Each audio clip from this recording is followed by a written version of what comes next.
Hey guys, welcome to my channel, Natural Life Mama. Today I am going to be baking a gluten-free, flourless pumpkin bars. And I have a lot of health issues and stomach issues that reacts to a lot of foods. So I find that less gluten, I do a lot better, and it was really hard to find things to eat for breakfast. And so I came across these recipes and I'm going to start sharing several that I do. So please like, subscribe my channel if you love more gluten-free recipes. But today we're going to do gluten-free pumpkin bars. I eat these for breakfast with my coffee in the morning. They're really good and super easy to make. So let's get started. So first we're going to do a cup of pumpkin. I just use Nature's Promise organic pumpkin, and I'm making 2 batches right now since I have 2 bowls. So usually 1 can I can kind of stretch to 2 to make 2 pans. And this is also dairy free as well, and nut free, but not flavor free. It's pretty good. I've made these before for bake sales, etc., and people love them. So I'd love to hear too if anybody else. I'm always on the search for delicious gluten-free baked goods. The reason why I love these recipe is because it is also not made with gluten-free flour. It's flourless completely, which was also a really difficult problem I had because my gut is so sensitive. I have adrenal fatigue and a bunch of other issues, so I have a highly sensitive gut, and I reacted to all of the gluten-free flours because I'm allergic to coconut, so I can't do coconut. I'm allergic to almonds, so I can't do almond flour. I'm allergic to tapioca starch, it kills my gut. So I couldn't do anything with tapioca starch or xanthium gum. So I was like, what on earth do I do? So these recipes are a lifesaver. And if you're like me and have those issues, I really hope this can benefit you. All right, so 1 cup pumpkin. Just for time's sake, I'll just video me doing the 1 batch, and then I'll make the 2nd batch on my own. It's gonna be 1 cup of pumpkin, and then grab a napkin and move this on. Okay, and then we're going to do 1/3 cup of nut butter,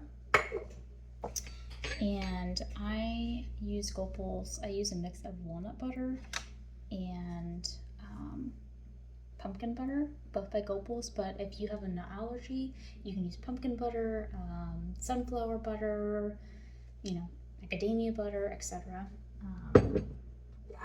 I just kind of like to mix the 2. So that one, actually, let me go ahead and open it there. You have it open. Alright, so we'll do 1/3 cup. Walnut. I get my nut butters from Vitacost, and I think pureformulas.com also carries both of these, so that's where I get them. It's hard to find walnut butter and pumpkin butter in stores, but right, we'll add a little bit of pumpkin butter.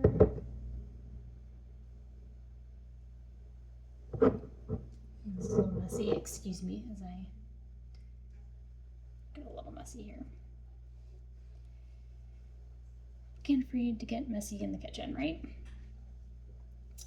Alright, so I'll kind of mix those in together, give it a nice stir.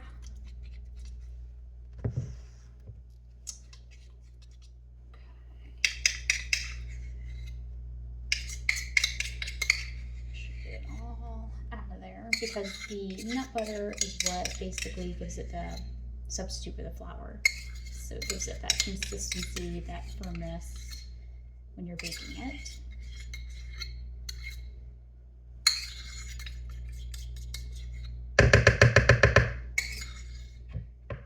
And I will, like I said, link the recipe to this in the description. The recipe also calls for like a glaze that you can make. I just kind of do less sugar, so I don't put the glaze on mine, but that will be in the recipe. All right, so we've got our nut butter in there. Next is it's sweetened, which I love this too. It's all natural sweetener. It's sweetened with maple syrup. I just get mine from Sam's Club. They're organic maple syrup. Highly recommend. So the recipe itself calls for like a third a cup of maple syrup. That's too sweet for me. I don't like super sweet.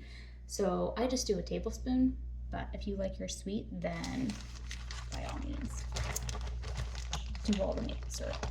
So just do a tablespoon maple syrup.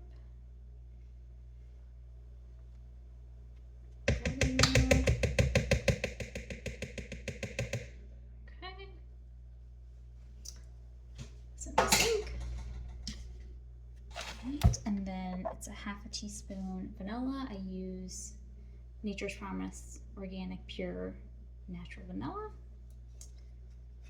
Half a teaspoon. Now the recipe also calls, I'm just not a big pumpkin spice fan. I know I'm probably gonna get a lot of flack for that, but I am not. But for the recipe itself, you can do a half a teaspoon pumpkin pie spice to add in here if you would like for the flavor.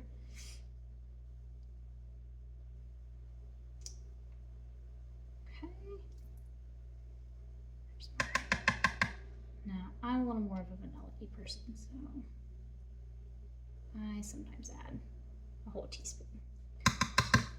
Okay. And put this in the sink. Oh, there's the vanilla.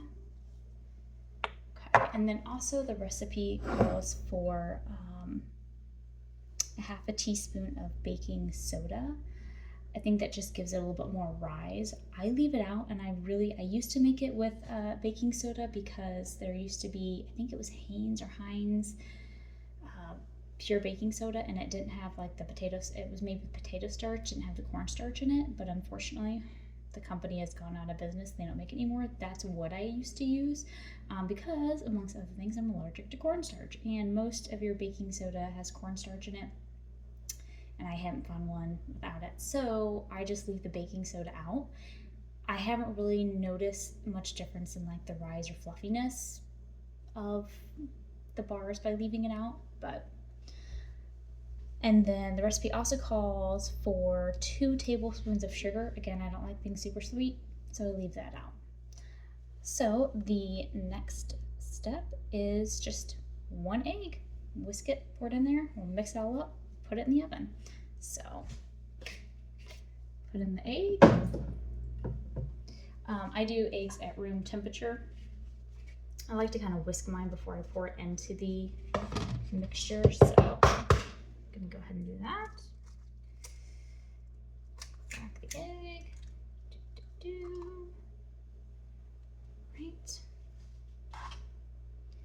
And we'll whisk this up.